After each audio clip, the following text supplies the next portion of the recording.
Throw off your shackles and fly. Kitty Hawk, North Carolina, December 17th, 1903. 4 times they flew that day. 4 times the ready signals were exchanged.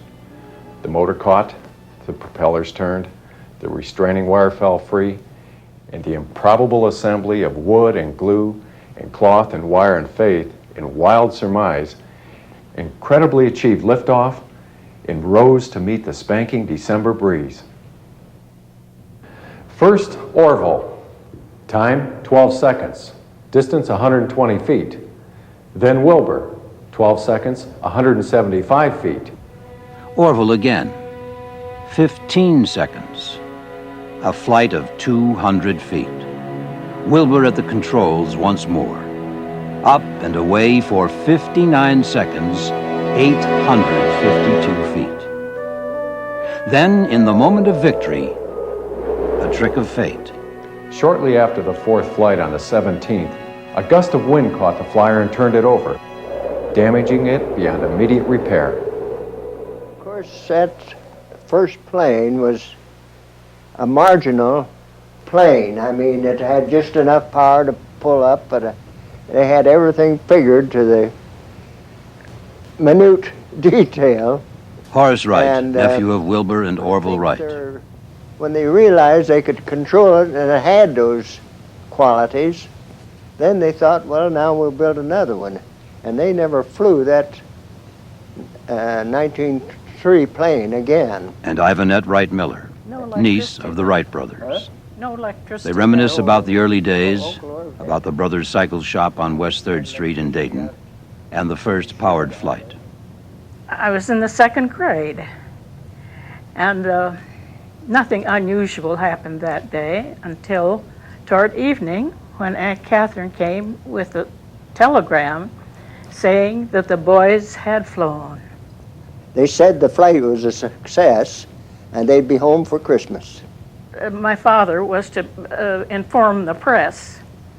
So he took the telegram and went on the streetcar down to the press and asked for the Associated Press representative. They said that if the flight had been 59 minutes instead of 59 seconds, they would have printed it. It was less than a minute. It wasn't newsworthy. Still in all, they were glad to hear that the Wrights would be home for Christmas. With the coming of the new year, now that was 1904, the brothers returned to the cycle shop on West 3rd Street to continue researching and developing their project. From the Diary of Orville Wright. Monday, January 11th, 1904. Spent morning in town looking up work on patterns and getting castings for cylinders and pistons for 3 engines. Took old engine apart to get new measurements for making new engine. In Wilbur's letter of January the 18th to Octave Chanute, his friend, his advisor, his fellow enthusiast, we are at work building 3 machines with which we shall probably give exhibitions at several different places during the coming season. Ribs and uprights they fashioned out of spruce. The new 18-horsepower engine would carry a heavier machine, 800 pounds or better. By gearing the engine to run a little faster, we will not only carry the additional weight, but will have enough surplus to increase the speed to about 40 miles an hour. 5 years of calculation and preparation. 5 years of trial and error, culminating with Kitty Hawk. And now 5 winter months they set aside. Orville invented a tunnel. Most of their calculations came from that wind tunnel. And of course, the first thing would be your how much power the wind had in actual pounds per square inch or square foot. And then I think they tried different surfaces, and they worked out a ratio between the lift a surface had and how much it pushed backwards against the wind. The wind would push backwards. And most of the early calculations were based on those 2 factors. 5 months to perfect their machine, to make ready to climb higher, farther and faster, outdo their own creation. When Uncle Orv and Uncle Will came home from Kitty Hawk, they felt that they had to find someplace closer to Dayton to do their flying. And they needed the space they could afford. They found one place that seemed to be quite all right for flying. East of Dayton, a little bit northeast of Dayton. And they went to the farmer, Torrance Huffman, who owned the land. It was called Huffman Prairie. It was sort of a boggy territory. Wilbur went to Torrance Huffman and asked him if they could fly there. He offered them this land rent-free. The only thing was if you just didn't bother the cows. Huffman Prairie was a boggy flatland on the bank of the Mad River, much as it is today. A haven for native North American grasses, the big blue stem and Indian grasses, and prairie wildflowers, for bobolinks and upland sandpipers, for woodchuck, foxes, 13-line ground squirrels. It's hard to believe that this perfectly preserved reminder of our past is now a part of the space-age Wright-Patterson.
spraying Orville with mud as it bounced forward and skidded over the hummocks, cracking a number of the 6-foot white pine spar.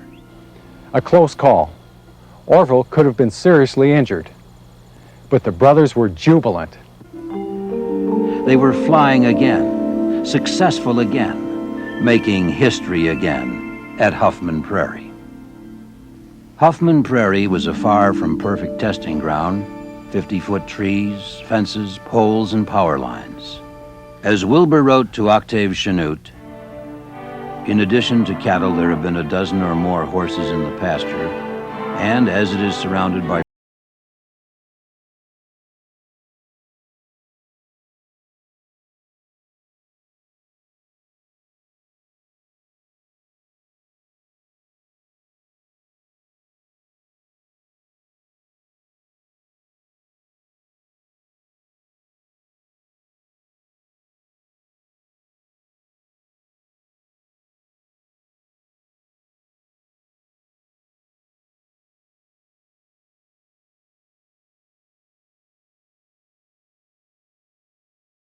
tank and radiator back and increase the width of the propeller blades.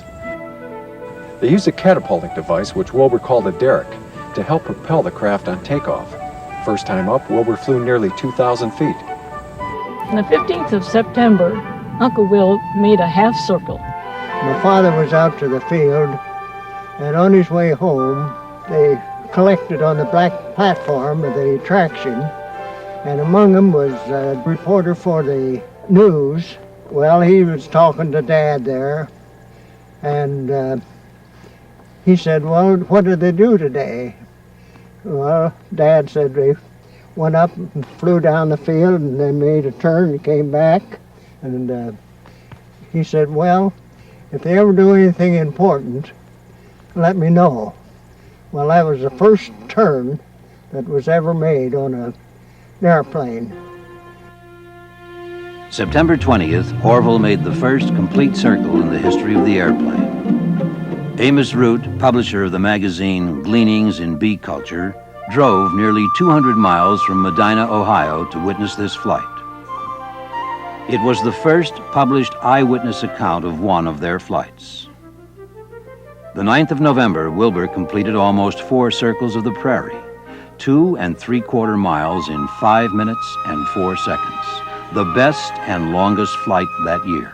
In January 1905, the Wrights offered their invention to the United States government, but the War Department was unwilling to contribute funds toward its development since the government felt that their machine had not yet been brought to the stage of practical operation. During the previous year, the Wrights had made 105 flights.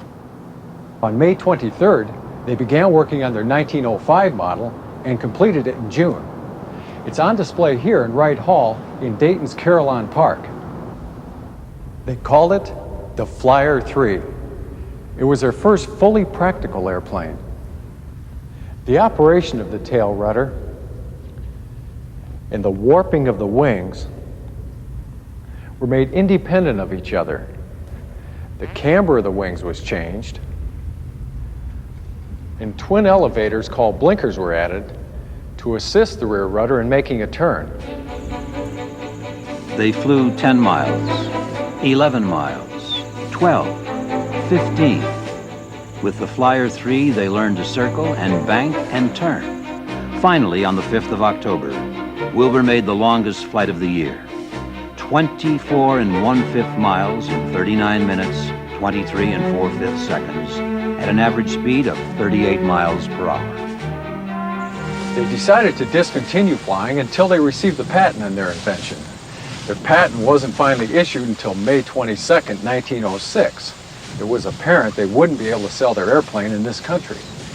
Well, if the United States wasn't interested, there were a lot of European governments that were. Turned out the unknown boys from Dayton were big news across the water. They traveled with their sister Catherine to England and to the continent. They were received by cheering crowds of aviation enthusiasts as well as heads of state, including Edward VII of England, Alfonso XIII of Spain, Kaiser Wilhelm II, Victor Emmanuel of Italy, and George Clemenceau, Premier of France. Wilbur was all but idolized in France. He broke the world's endurance record with a French journalist aboard. All this publicity didn't go unnoticed at the White House. The man who believed in the big stick wanted to be sure it had wings.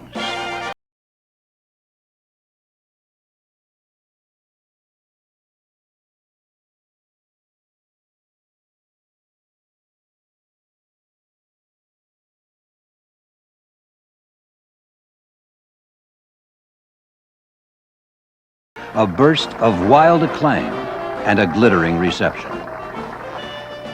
Later that summer, in August 1909, the Wrights sold the Army its first airplane for $30,000. Final acceptance trials were held at Fort Myer, Virginia. Orville had the controls.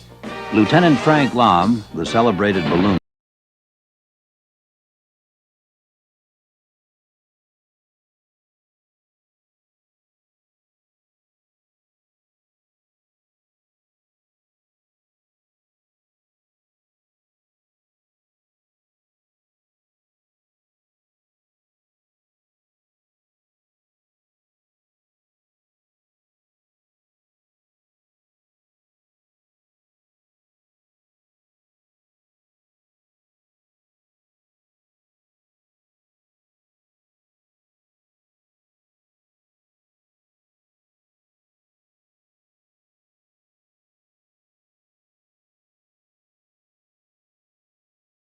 In 1910, Uncle Orv and Uncle Will returned to the Prairie, and they were ready to go into business.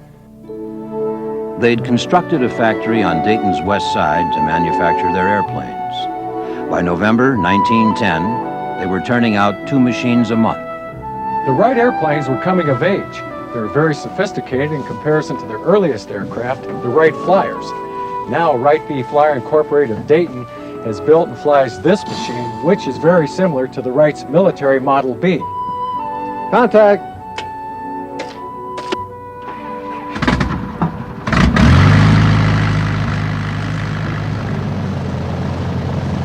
The Wrights continued to develop the Huffman Prairie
in the Wrights' home.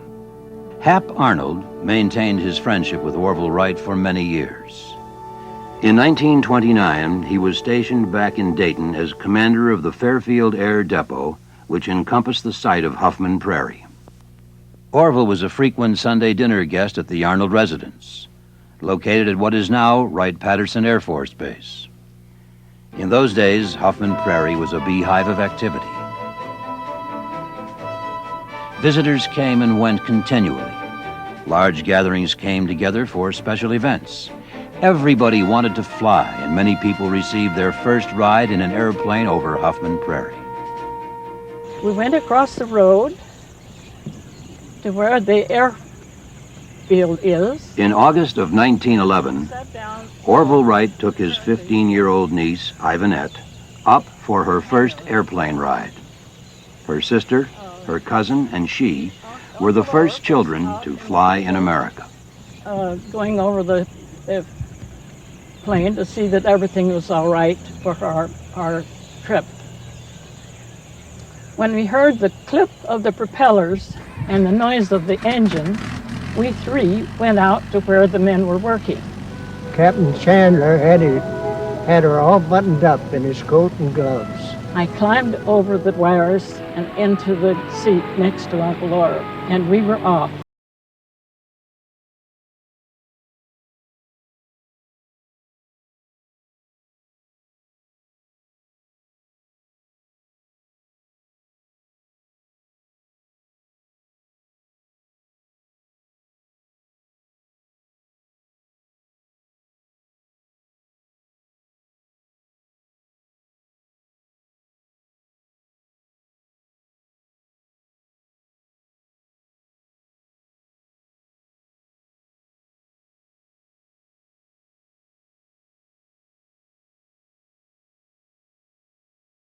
As the replica of the Wright Model B flies over the original Huffman Prairie site at Wright-Patterson, it reminds us of the days when Orville and Wilbur Wright taught the world to fly. When Wright aircraft were the main attraction at county fairs, state fairs, air shows, races, exhibitions, any place an airplane could draw a crowd.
Canadian students, eager to earn their wings for World War I service, enrolled in the famous Wright School of Aviation. One of them, A. Roy Brown, was credited with shooting down Baron von Richthofen. In the summer of 1916, the Wright Aviation School trained its last pilots and the prairie fell silent. It was the end of an era. In 1917, Huffman Prairie became part of Wilbur Wright Field, a U.S. Army training school for pilots in World War I, and the forerunner of today's modern Wright-Patterson Air Force Base. The abandoned hangar remained standing on the prairie until World War II. In 1940, monies donated by the citizens of Dayton